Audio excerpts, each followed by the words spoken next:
Bueno, el otro día os dije que iba a hacer un vídeo hablando de el ego espiritual. Lo que pasa es que para hablar de este ego espiritual os quiero contar una parte de mi vida, aquella parte en la que yo vi mi propio ego espiritual. Y para contaros medianamente bien este relato, debo de contaros algo que ya os prometí que os contaría mucho tiempo atrás. Cuando os hablé del libro, del Puente de la Atención, uno de mis libros, y os expliqué pues todo el asunto al respecto de cómo nos transferimos energías unos a otros, os dije que algún día os contaría la historia de cómo aprendí todo esto. Entonces, bueno, voy a tratar de resumir todo lo que pueda esta historia, sin por ello que se pierda su entendimiento. Pero voy a introducirla. Va a ser la introducción que voy a utilizar para luego explicaros de la mejor manera posible, que es a través de mi propia experiencia, lo que es el ego espiritual. Entonces, bueno, al final están todas relacionadas. Así que bueno, igual este vídeo se extiende un poquito, no lo sé. Vamos a ver. A ver, yo me dediqué desde muy pequeñito a volcar la mirada hacia el interior. ¿Vale? A los 12, 13 años ya, como mi padre tenía libros de astrología, yo me los empecé a leer, de horóscopos más bien, hablaba de los diferentes signos del zodiaco. Y me los empecé a leer y bueno, aluciné, ¿no? Como las formas que te explicaban de los horóscopos luego se plasmaban en las personalidades, ¿no? De manera muy ostensible. Y eso me llevó a que, bueno, cuando ya tuve más edad, creo que fue a los 19 años, pues comencé a estudiar astropsicología, o sea, astrología. Y bueno, y me puse también a estudiar psicoanálisis de la mejor manera, bueno, de la única manera posible que hay, o psicoterapia, que es haciendo terapia tú, ¿vale? En las universidades no enseñan psicología. Para aprender psicología hay que verse a uno mismo, ¿vale? Y en la medida que uno se ve a sí mismo, luego es capaz de ver a los demás y de reflejarles esos mapas de conciencia y poder ayudarles, ¿vale? Si no hay terapia, no hay aprendizaje de psicología. Lo único que te enseñan es a repetir cosas. Teorías, pero a nivel práctico es nulo, ¿vale? Entonces, bueno, me involucré en un proceso de muchos años, de 4 años, en los que estuve pues con un profesor particular aprendiendo todas estas materias, volcando la mirada hacia el interior y bueno, los resultados fueron alucinantes hasta el punto que, bueno, que me di cuenta de que el único significado real de la vida era verse a uno mismo y comprender, relacionar cómo lo que tenemos dentro, relacionarlo con lo que nos sucede fuera. Porque esto fue lo más mágico de todo este proceso de interiorización que me permitió darme cuenta de que todas aquellas cosas en mi vida que incluso había rechazado, había culpado a otros, tenían que ver con circunstancias, con energías que yo tenía dentro de mí y que no veía. Y como no las veía, pues las proyectaba en el exterior, en situaciones, en personas, ¿vale? A las que culpaba de los resultados de esas energías que eran realmente mías, ¿vale? Este descubrimiento es la hostia. O sea, es la esencia de la magia. O sea, como el mundo y uno mismo estamos perfectamente sincronizados y controlando, ejerciendo control, comprendiendo lo que tenemos dentro, podemos controlar, comprender lo que nos sucede en el exterior y experimentarlo, interpretarlo de una manera muy diferente a como lo haríamos en los casos en los que no somos conscientes de que nosotros somos los artífices de lo que sucede fuera. Y en estos casos, pues, rechazamos y culpamos a los demás y nos metemos todavía en más conflictos, ¿no? El mundo es un espejo, eso lo aprendí de muy jovencito con toda esta terapia, con todo este volcar la mirada hacia el interior. Y me di cuenta que ese era mi camino, ese y ninguno otro, ¿vale? Entonces, pues todos estos años me apasioné me volqué totalmente en estos estudios. Pero llegó un momento en el que sentí que ya no podía aprender mucho más de mi profesor, o del psicoanálisis, de la psicología profunda, o de la astropsicología, de la astrología, o de otras materias que estaba tocando. Sentía intuía que había mucho más, lo sentía con todo mi ser, pero empecé a sentir que no tenía de dónde sacar esa información para continuar abriendo puertas de la percepción, ¿vale? Así es como llegaron a mis manos los libros de Carlos Castaneda. Y cuando los leí, no el primero ni el segundo, los más conocidos son precisamente aquellos que realmente no sirven para nada, que son las enseñanzas de Don Juan, que es el que más conoce la gente, y una realidad. Aparte de esos libros, cuando él los escribe, él realmente no sabe lo que están enseñándole ni lo que él mismo está transmitiendo, ¿vale? El conocimiento que transmiten estos libros empieza a partir del tercer libro de Carlos Castaneda, que se llama Viaje a Ixtlán. Entonces, cuando conocí la obra de Castaneda, me di cuenta de que ahí estaba lo que yo necesitaba aprender. El problema era que eran cosas demasiado extravagantes.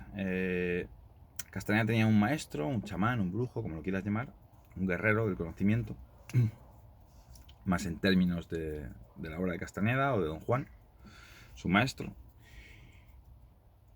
Y yo sentía que para aprender todas estas cosas que implicaban pues realizar incluso viajes astrales, bueno, ellos lo llaman ensoñar, que ya he hecho un vídeo, ¿vale? Hablando del arte de ensoñar, lo dejaré por aquí. Pero bueno, las cosas que explicaba, las cosas que transmitía haber aprendido o haber experimentado a través de sus enseñanzas con Don Juan y con el resto de brujitos que conformaban el grupo de guerreros de Don Juan, eran cosas que yo sentía no poder aprender por mí mismo, aunque sí es verdad que sí que conseguí, siguiendo las instrucciones de uno de sus libros, El arte de ensoñar, sí conseguí ensoñar en muchas ocasiones. Pero requería de mí muchísimo esfuerzo, muchísimo. Yo realmente no sabía... Yo a partir de ese momento lo que quise era convertirme en brujo. O sea, ese se convirtió en mi camino, ¿no? En brujo no en el sentido de brujos, de malos de ojos, ni de todas estas historietas, no. Un guerrero, alguien que dedica su vida a ampliar su conciencia y abrir las puertas de la percepción, ¿vale? Hasta ser capaz de percibir conscientemente y de manejarse en el mayor número de ámbitos energéticos posible, por definirlo de alguna manera. Yo en aquel entonces, claro, lo que pasa es que a uno le cuesta valorar lo que tiene y valora lo que no tiene, ¿vale? En aquel momento yo me había convertido ya en un acechador muy potente, ¿vale? Lo que pasa es que para mí aquello era como muy natural, como muy integrado, y yo no lo valoraba. Entonces yo necesitaba aprender otras cosas para considerarme un verdadero guerrero en pos del conocimiento, un verdadero brujo, un verdadero chamán, como lo quieras llamar. Entonces, bueno, pese a que comencé a ensoñar, me costaba mucho esfuerzo realizarlo, no avanzaba mucho, yo sentía que tenía que necesitaba encontrarme a esta gente, alguien que me guiase en este aprendizaje, ¿no? Entonces, bueno, fue un día que leí un párrafo de una de las obras de Castaneda, creo que está en El lado activo del infinito, pero bueno, no importa en qué libro está. La cuestión es que Don Juan, su maestro, le decía a Castaneda que todo guerrero, para alcanzar la libertad total, y cuando se refiere a libertad total habla de libertad de percepción total, necesita romper los lazos con todo lo conocido. Entonces le dijo que él tenía que despedirse de toda la gente que conocía, porque tenía que marcharse y no volvería a verlos nunca más. ¿Vale? Cuando yo leí estos párrafos, tuve la segunda gran corazonada de mi vida. Quizá todavía más aterradora, bueno, más aterradora que la primera. Hay corazonadas que son aterradoras porque te hacen ver algo que vas a tener que hacer para lo que no estás en ese momento preparado, ¿vale? Y eso inspira mucho miedo, ¿vale? Entonces, bueno, yo lo que me di cuenta era que yo iba a tener que hacer eso. Iba a tener que irme del lugar donde vivía, despedirme de la gente a la que quería y marcharme dispuesto a no volver nunca más. Es muy sencillo de entender. Ya lo explico también en otro vídeo, en el de aprender a soltar. Lo dejaré también por aquí, si me acuerdo. Pero cuando uno quiere llenarse de algo nuevo, o quiere liberarse de lo que ya no le sirve, necesita vaciarse, necesita echar lo que no le sirve, crear espacio, vaciar el vaso, para poder rellenarlo. ¿Vale? Entonces, para que nosotros podamos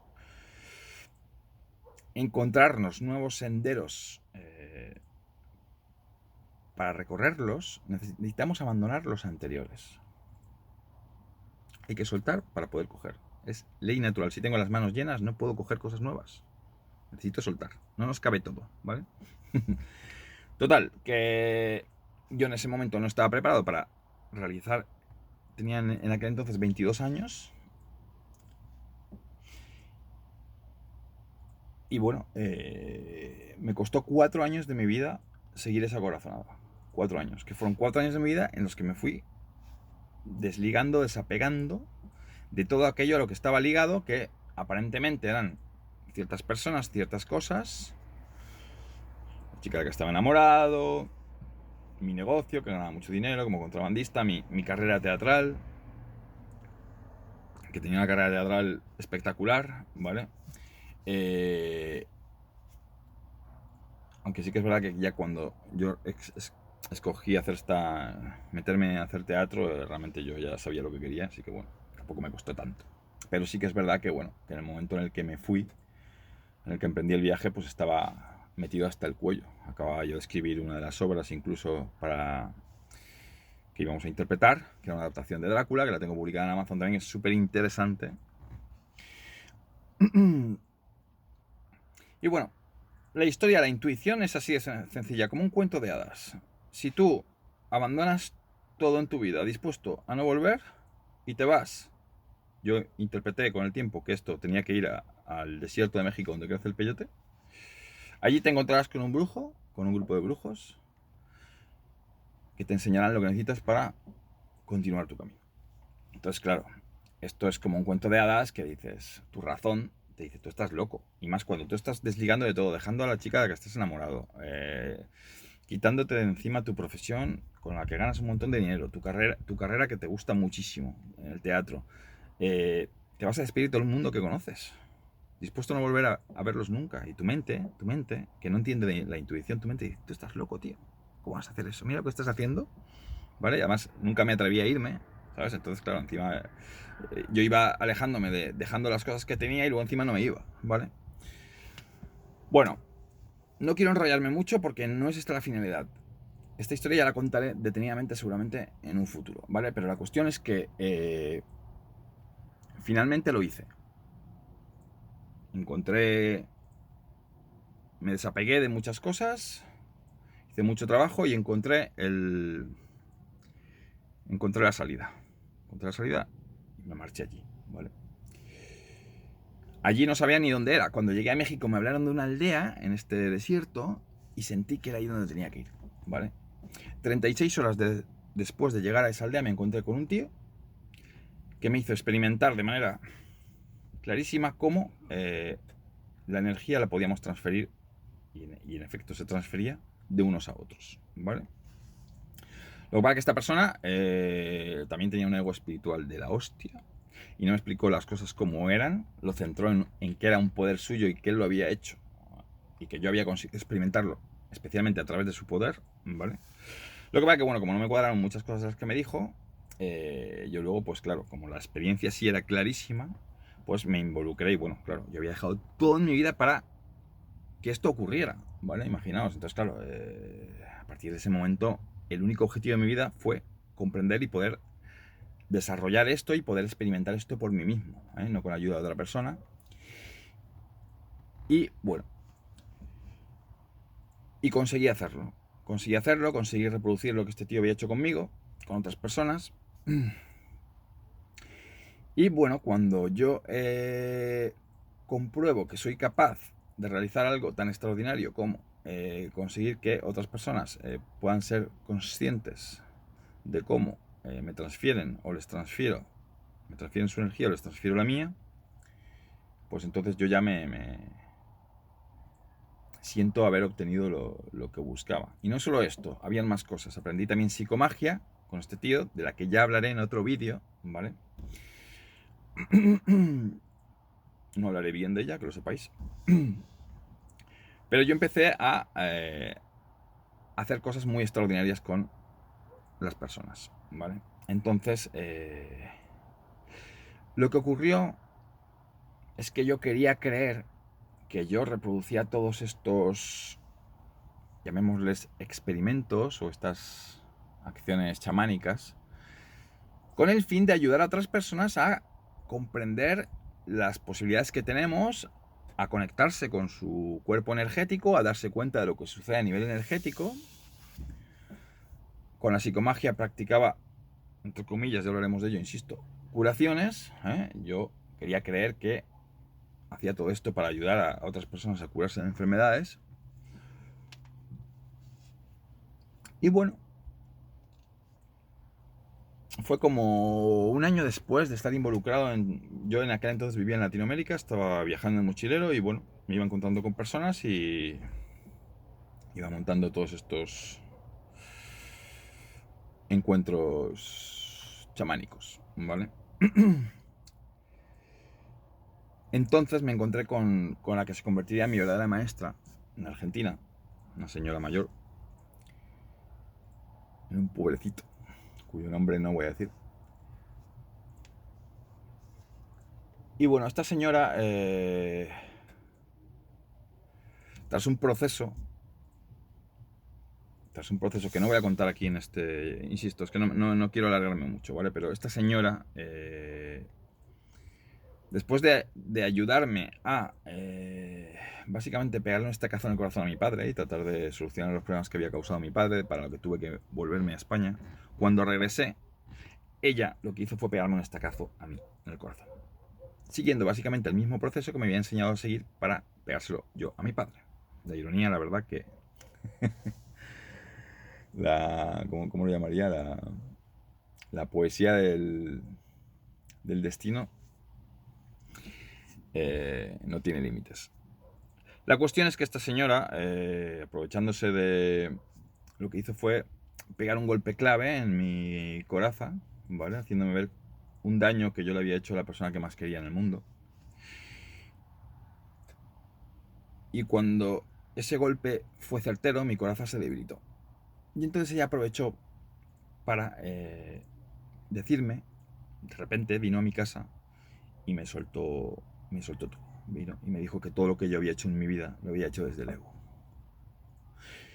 Y cuando me dijo aquello, en aquel momento con mi coraza debilitada, yo era una persona muy arrogante, los estacazos en el corazón se le pegan generalmente a la gente arrogante, porque si no es incapaz de ver su parte oscura. Ya hablaré también en un futuro de cómo se pega un estacazo al corazón y qué es un estacazo en el corazón. Es una operación quirúrgica a nivel energético. La cuestión es que, bueno, lo consiguió. El estacazo quebró, creó un punto de entrada en mi coraza, en todo mi muro de autoengaños, la energía oscura que es el autoengaño. Y lo vi claramente, en efecto, tenía toda la razón, vi claramente como todo lo que había hecho en mi vida me había servido para alimentar mi ego. Todo. Todo. Que había estudiado, mi época de contrabandista, todo. El teatro, todo. Pero claro, aquello que me dio realmente vergüenza, una vergüenza que se me caía la cara de vergüenza en aquel momento frente a mí mismo, ya no tanto frente a ella, sino frente a mí mismo, fue ver que había utilizado todo el camino, supuestamente espiritual, ¿vale? Porque bueno, que alimentes tu ego siendo un actor de teatro, pues es mejor no hacerlo, ¿no? Pero claro, cuando te das cuenta que has estado alimentando tu ego, usando tu aprendizaje o tu supuesto aprendizaje, porque claro, en el camino espiritual, porque claro, si tú estás utilizando el camino espiritual para alimentar tu ego, no estás aprendiendo, no estás siguiendo el camino espiritual. Y claro, yo llevaba un año queriendo creer que cuando me encontraba con personas con las que conectaba y les decía, venga, va, que os voy a enseñar cómo nos transferimos energía, cómo nos chupamos la energía y tal, yo quería creer que lo hacía para ayudarles a comprender, para abrirles la mente, conectarlos con el cuerpo energético, para enseñarles cosas, para ayudarles. Pero realmente lo que yo estaba buscando, aunque no lo quería ver,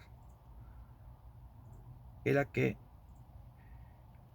me pusieran, era que pensasen que yo era un brujo superpoderoso, era alimentar mi ego, era alimentar mi ego, era ponerme aquí arriba. Y en realidad, ponerlos a ellas ahí abajo, sin ser esa la intención, pero ya lo he explicado en el capítulo de vampirismo sentimental, el cual dejo aquí, que es fundamental entenderlo, ¿vale? Cuando uno busca la admiración de los demás, necesita que lo pongan ahí arriba. Entonces, para que otra persona te ponga ahí arriba, necesita ponerse abajo de ti. Y ahí le chupas, lo vampirizas, ¿vale?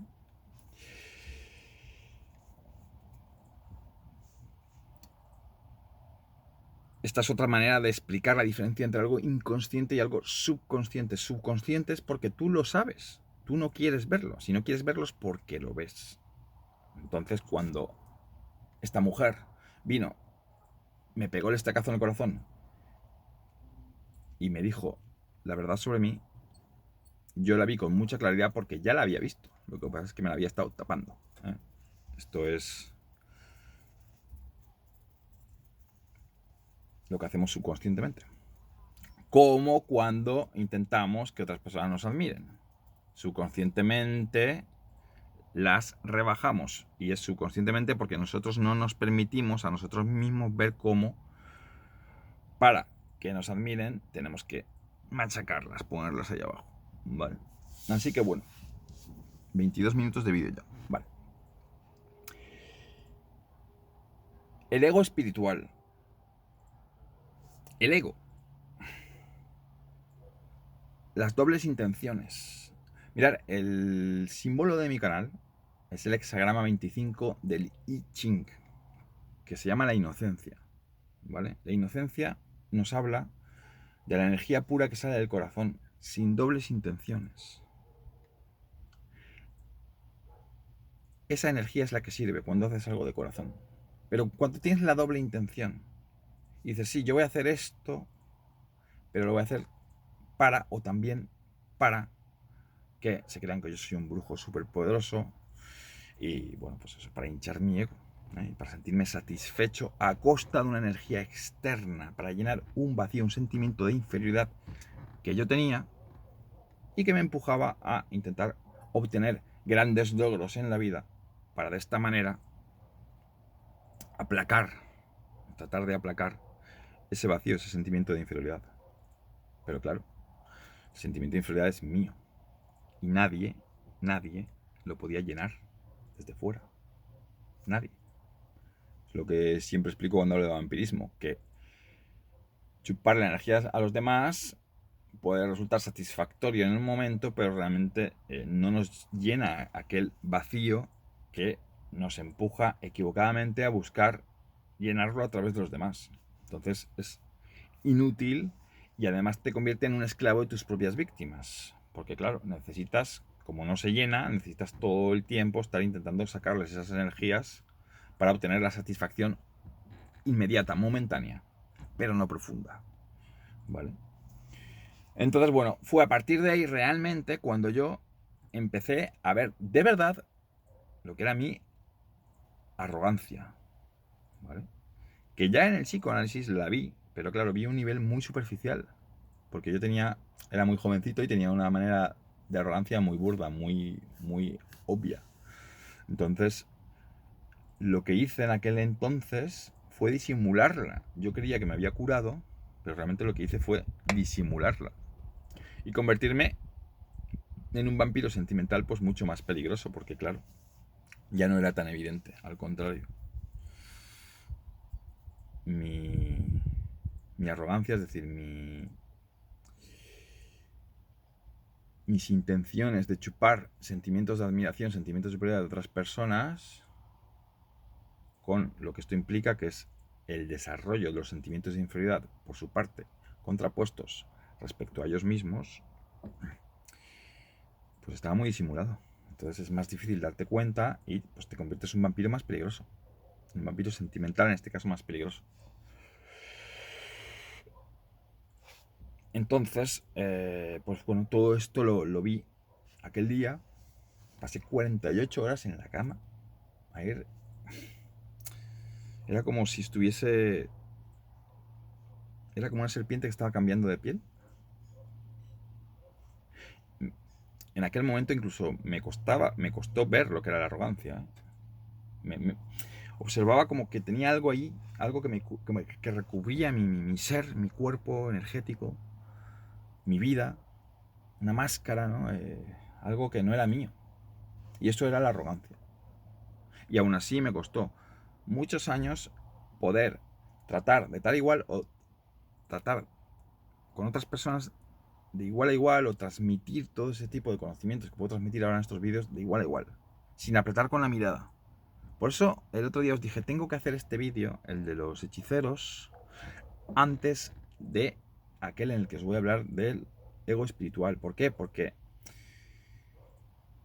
aquel que se maneja desde el ego espiritual te aprieta con la mirada. Te aprieta con la mirada. Te está hablando y te está apretando con la mirada, ¿eh? Y empieza a poner brillos en la mirada, ¿eh?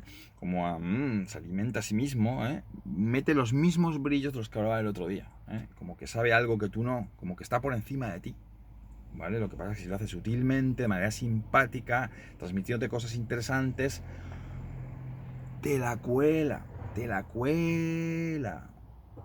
y te la mete muy doblada, ¿vale? Y sobre todo se la cuela a sí mismo porque no se da cuenta de lo que está haciendo. Que ese es el mayor problema de la mayoría de personas, de supuestos maestros espirituales, líderes espirituales, gente que se dedica a intentar, él cree ayudar a otras personas, realmente tiene siempre esa doble intención de alimentar su ego. Y eso es lo más difícil en el camino realmente de autoconocimiento espiritual, es ver tu parte oscura. Es lo que no quiere ver nadie, por eso es nuestra parte oscura, no la queremos ver. Entonces, claro, ahí hay oscuridad y no lo vemos. Normalmente necesitas que alguien venga y te meta un estacazo, sobre todo si eres una persona arrogante, te sirva de espejo, pum, que lo haga bien, haga un bien trabajo y entonces, pum, lo ves, ¿no? Y cuando lo ves, puf, es un shock. Es un shock. En mi caso fue un golpe, un golpe mortal a mi energía oscura, aunque necesito tiempo para desarrollarse. Pero bueno, esta es la historia que quería contaros. Estas dobles intenciones son las que convierten las que muestran quién es el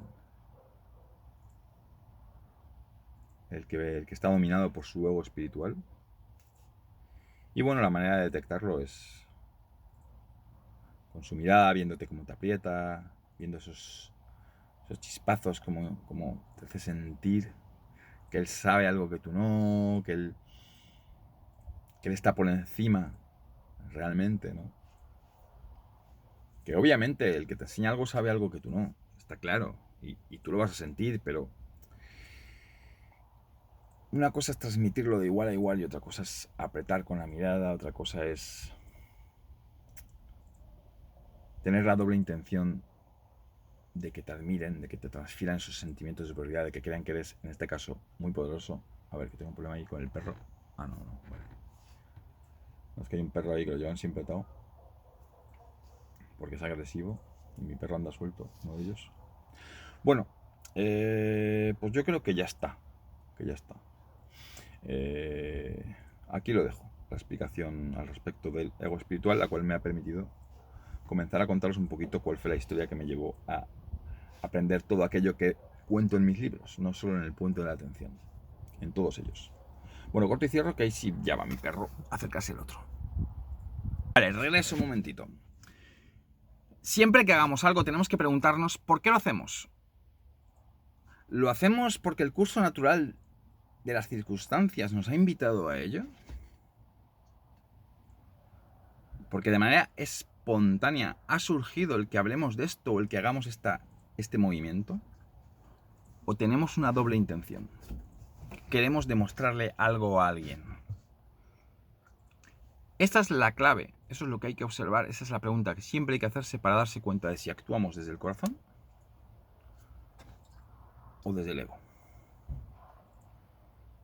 Es un ejercicio que os propongo que comencéis a hacer en vuestras vidas para descubrir hasta qué punto estáis corruptos por vuestro ego o no. Y en la medida lo estéis y lo descubráis, podáis invertirlo y solucionarlo. ¿Vale? Y que vuestras acciones provengan cada vez más del corazón y menos del ego. Es la clave para una vida realmente sana y auténtica, genuina. Buscad el hexagrama 25 del I Ching, la inocencia, y leerlo. Es muy interesante. Venga, un saludo a todos.